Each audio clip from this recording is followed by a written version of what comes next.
Yekünlü proqramlaşdırma dərsimizin üçüncü hissəsinə xoş gəlmisiniz. Bu dərsimizdə access modifiers və non-access modifiers'ların bir hissəsi barəsində danışacağıq. Ümumiyyətlə modifiers nədir? Gəlin bu barədə danışaq. Keçən dərsimizdə də xatırlarsınızsa, burada metodlardan danışanda dedim ki, public, private deyilən şeylər vardı, modifiers'lar vardı və bunları gələcək dərslərimizdə işləyəcəyik. Və o gələcək dərs bu dərsdir. Gəlin baxaq ki, biz public nədir, private nədir? Ümumiyyətlə access modifiers nədir? Nə üçün istifadə edilir? Access modifiers bunu təyin edir ki, biz burada public run yazmışıq belə deyək. Mən bəlkə də istəyirəm ki, bu run metodunu mən main-də istifadə edə bilməyim. Main gedib onu çağıra bilməsin, onu istifadə edə bilməsin. Məncə bunun qarşısına private yazsam, artıq yalnızca bu klassın içində mən run metodunu istifadə edə biləcəm. Yəni access modifiers bir növ bizim metodlarımızı, fiellərimizi hissələrə bölür ki, bunu filan yerdə işlədə bilərsən, bunu filan yerdə işlədə bilərsən. Bunu belə vizuallaşdıraq. Təsəvvür edin ki, həyətimizdə 3 dənə maşın vardı. Biri BMW-dir, biri Mercedes-dir, biri Opel-dir. Siz deyirsiniz ki, mənim Opel-im public olsun. Bunu bütün qohumlar falan filan deyirsiniz ki, bunu bütün qohumlar sürə bilər. Evdə deyirsiniz ki, kimsə gəlsə, Opel istəsə açarını verin, götürsün, sürsün. Mercedes-ə deyirsiniz ki, bu protected olsun. Yəni protected nədir, necə istifadə olunur, onu danışacağıq. Sadəcə olaraq deyək ki, protected olsun. Nətər olsun? Bu sadəcə olaraq evin içindəki adamlar istifadə eləsin. Oğlumdur, qızımdır və s. kimi şeylər. BMW-ni isə private eləyirsiniz. Deyirsiniz ki, məndən başqa heç kim bu açara əl vurmaz. Yəni biz burada nə etdik?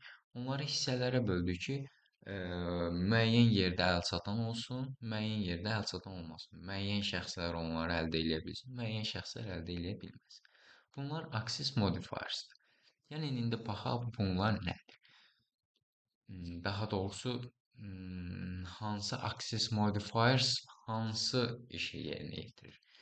Biz bir belə deyək metodun field'ın qarşısına public yazanda onu hər yerdən istənilən paketdən, istənilən klassdan əl çatanlıq eləyə bilir.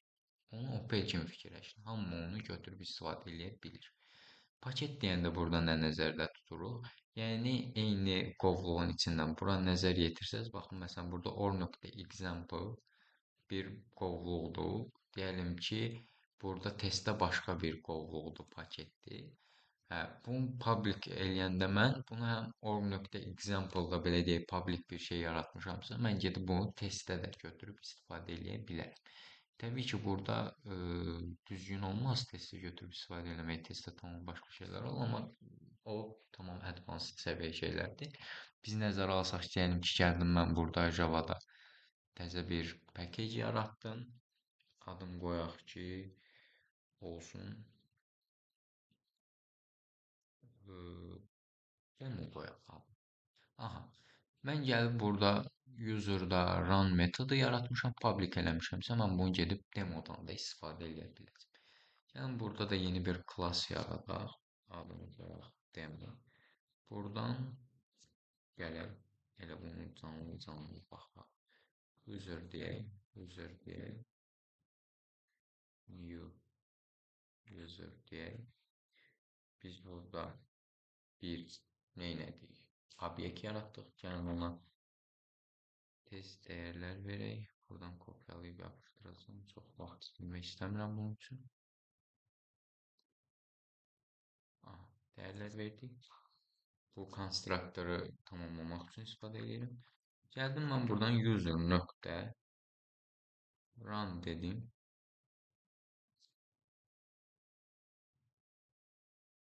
Run metodumuz var. Amma istifadə eləyə bilmirik. Görürük ki, burada run işə düşmədi. Əslində bunun işə düşməməsinin, yəni xəta verməsinin səbəbi Access modifiers'a görə deyil. Sadəcə olaraq biz baxsaq ki, RAM-da nə eləmişik? Bir print vermişik.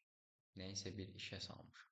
Amma biz bunu sadəcə olaraq main-də edə bilərik. Yəni biz main klassında nəyisə run eləyə bilərik. Nəyisə print-ə verə bilərik. Ona görə biz demoda bunu istifadə edə bilmirik. Bununla çox beynimizi qarışdırmağa ehtiyac yoxdur. Gəlin burada yeni bir belə deyək, metod yaradaq və ondan istifadə eləyək. Get balance deyək və bizə balans verən bir metod yaradaq. Get balance deməyək, gəlin bunu istəyirsiniz adında bir şey verək. Burada deyək ki, 5 qat. Baxın, bu publicdir elə. Biz gəlsək demoya, burada int desək və desək, bərabərdir user nöqtə value. Baxın, user nöqtə value-nu istifadə edə bilirik. Nəyə görə? Publicdir. Run-ı dediyim kimi nəyə görə istifadə edə bilmirdik? Çünki burada bir print vardı. Print isə main-in içində istifadə edə bilirik biz. Buralara çox qarışmayaq, onlara beynimizi yormayaq. Biz sadəcə olaraq access modu varsa fokuslanaq.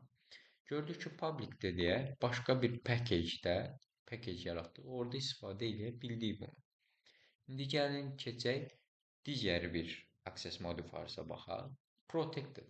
Eyni paket daxilində və digər paketlərdən miras alan klasslar üçün əl çatanır. Miras alan klasslar hissəsini hələ ki ağlımızdan çıxardaq, onu gələcək dərslərdə keçəcəyik. Eyni paket daxilində protected istifadə edə bilirik. Bu nədir? Biz gəlsək, value-nu protected eləsək, gəlsək, baxın, demoda mən bunu istifadə edə bilmirəm. Error verir. Nəyə görə? Çünki access modifiers, baxın, görürsünüz, error düzəltmə hissəsində deyir ki, bizə deyir ki, bunu public. Yəni ki, protected olanda mən onu artıq başqa bir package-də çağırıb istifadə edə bilmirəm. Bu artıq bizim Mercedes-imizdir. Deyirik ki, bunun qohumları vermir, başqa package-ə vermir. Sadəcə olaraq evin içində öz package-imizdə bunu istifadə edə bilərik. Biz bunu götürsək, gəlib öz package-imizdə olan fon belə deyək, klassına gəlsək, burada istifadə eləmək istəsək, error verəcək çünki user yaratmadıq. Biz burada user obyektimizi, gəlin burada user obyektimizi yaradaq. User obyektimizi yaratdıq, artıq istifadə edə bildik. Nəyə görə? Öz package-imizin içindədir. Gəlik default heç nə yazmayanda bu sadəcə olaraq mən gəlib bunun qarşısına heç nə yazmasam nə olar bəs? Onda da sadəcə olaraq eyni package-in içində istifadə edə bilirik. Mən gəlib bunu yenə başqa bir package-ə yazsam, başqa bir package-in içində istifadə etmək istəsəm, error verəcək. Default olanda, yəni qarşısında heç nə yazmayanda, baxın burada biz fieldləri də default qoymuşuq. Mən gəlib burada user.name deyə bilmirəm. Yəni istəyirsiniz bunu tam düzgün yazaq. Qarşılıq olmasın. Belə bir şey deyə bilmirəm. Baxın, deyir ki, public elə. Mən gəldim bunu public elədim. Name istifadə eləyə bildim. Aydındır. Gəlin digər protected bir şey burada istifadə eləmək istəyək. String yazaq. Store name yazaq. Bərabərdir user. Get surname. Baxın, surname istifadə edə bildim. Surname əslində defaultdur. Amma fon eyni package-dədir deyə biz defaultu istifadə edə bilirik. Amma demoda gəlib istifadə eləmək istəsən, yəni bunu belə eləyək. İstifadə edə bilmirik. Ümid edirəm ki, bu hissə aydın oldu və gəldik private. Private nədir? Bu artıq biz deyirik ki, private olanda sadəcə olaraq həmin klassın içində istifadə edilir.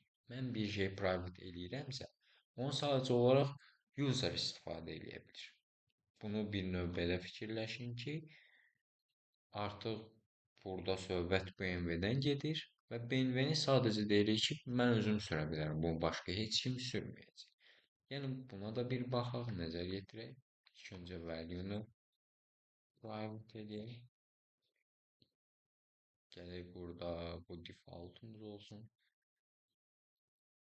Yəni burada da private eləyək. Surname-i private eləyək. Baxın görürsünüz error verdi. Nəyə görə? Gəlin ilk öncə fieldımıza bax. Baxın, əslində eyni package-in içində saxlamışam da. Amma eyni package-də belə private icazə vermir. Biz məcburuq bunu silək. Baxsaq value üçün də eyni şeyi görərik. Value-nu nə etmişik biz? Private eləmişik. Private eləmişiksə, bunu sadəcə olaraq user metodunun, user klassının içində istifadə eləyə bilərik. Gəlirik, görürük ki, burada da error alır.